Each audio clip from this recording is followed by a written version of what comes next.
everybody, it's Courtney and welcome back to another weekly reading update. So this one I've got 2 books I finished. It was actually a pretty good reading week for me. I'm also in the middle of 2 other books, and then I didn't buy anything, but I did get a little gift that I'm super excited to show you guys.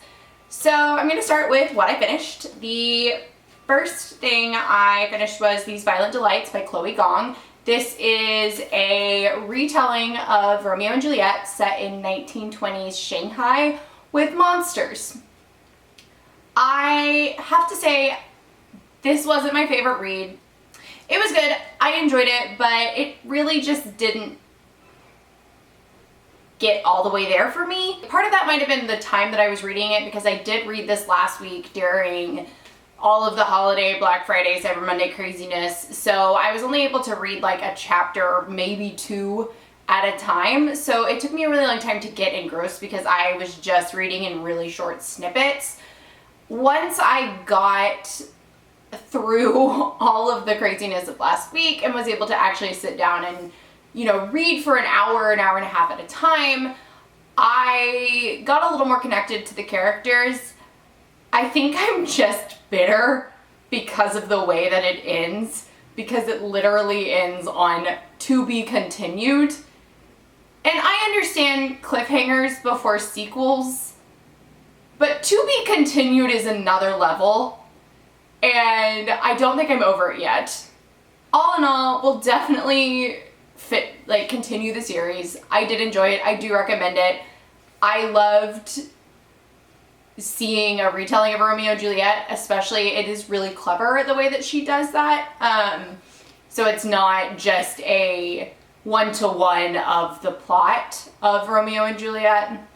So I'm interested to see where the second book goes, but right now I'm gonna be a little sassy about the "to be continued" ending. So anyway, that's These Violent Delights by Gong.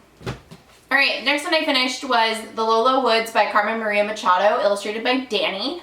I talked about this one during my Black Friday, Cyber Monday, Small Business Saturday book haul video, and I did end up just sitting down and reading the whole thing cover to cover, and I loved it so much. Before I get too into it, I do want to say huge trigger warnings for sexual assault, so just keep that in mind if you're thinking of picking this one up. So I was a little off on my understanding in the last video of what the story was about. I think I at one point called the town a sleepy town. It's not a sleepy town. It is a historic coal mining town in Virginia.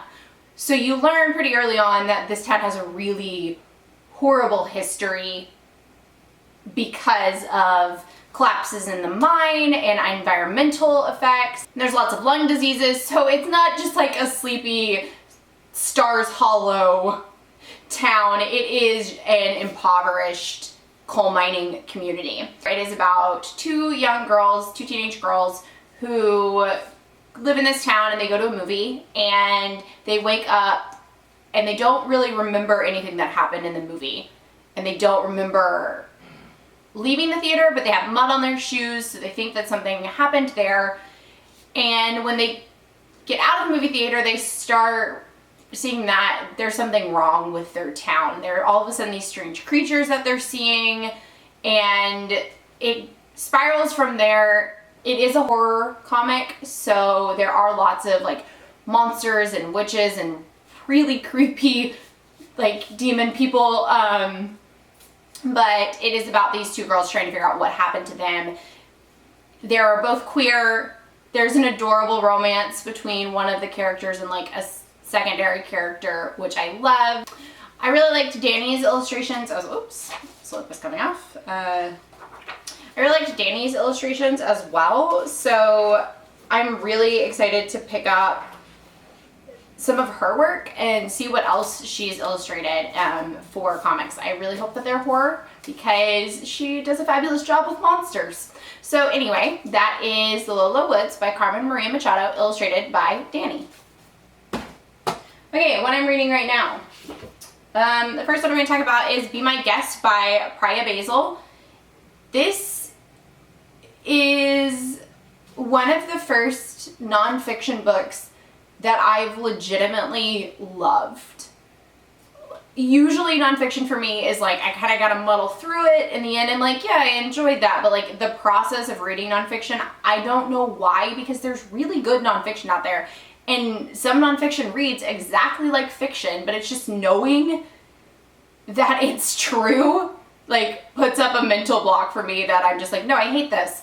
But I'm like, I fell head over heels in love with this book like 20 pages in. So easy to read. And the thing that's really interesting, you can see that I used, yes, I'm a horrible person who uses the dust cover, or dust jacket as a bookmark. There are no harsh chapter breaks. There's just little pauses in the prose.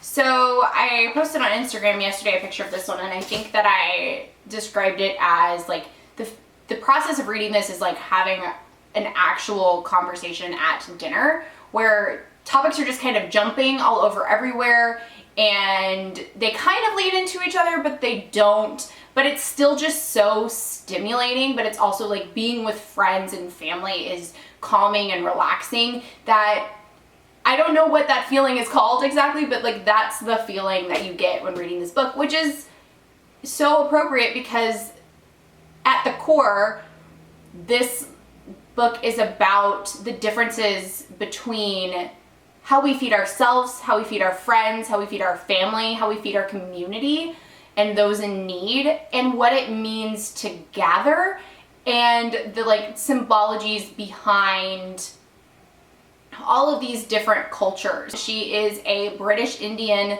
woman whose family lived in Kenya, and then they moved to London, and then she moved to Germany, which is where I'm at right now. I don't know if she's still in Germany. I haven't but right now she's living in Germany. So she has moved a lot and has a very unique perspective on different cultures and how they view and understand food. So once again, that's Be My Guest. I want to give a huge shout out to Alfred A. Knopf Publishers for sending me a free copy in exchange for an honest review. Okay, next one I'm reading, I started The Pisces by Melissa Broder. I knew going into this that this was going to be kind of raunchy, but I did not expect the level of raunchiness that it is. And it's not like some erotica novel where it's just sex all the time. It's raunchy in the same way that like Bridesmaids is, or where it's just gross bodily functions all the time. And while I'm really enjoying it, I'm a little under halfway, I'm about 40% through. While I'm really enjoying it, that some of these moments have like I've had to pause and stop reading because, and I don't want to describe any of them, but yeah, just if you are like at all sensitive to weird bodily things, just keep that in mind before reading it. On the other hand, it is so funny and really relatable. It is about a woman in her late 30s who's kind of realized that like, oh my gosh, I'm 38, I've been in a relationship that just ended. I don't know what I'm doing with my life. She's been working on her PhD thesis for years and hasn't really ever followed through in the promise, so she's about to lose her funding. So after she kind of spirals and makes some really bad decisions, she goes to live with her in her sister's house to take care of their dog while they travel in Venice, California, on Venice Beach in California, and she has to go to a mandatory group for codependence. And she's basically the woman who leads the group. The therapist says that she's not allowed to date, but of course she's just gonna do what she wants anyway, and so she goes just on this series of horrible Tinder dates. And sometime, which I'm not there yet, but at some point she falls in love with a mermaid. So yeah, that's The Pisces by Melissa Broder.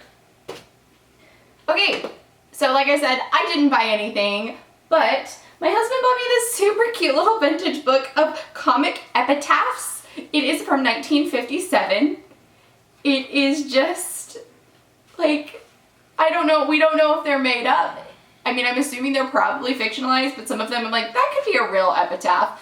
It's got cute little engravings, but it's just like things off of people's tombstones throughout the world. It's adorable. It has little owls and little cats and a little jack-o'-lantern, and I'm so excited to use it in photos, but also just put it on my shelf because it's so cute and like Halloween all year round. So that is Comic Epitaphs from the Very Best Old Graveyards.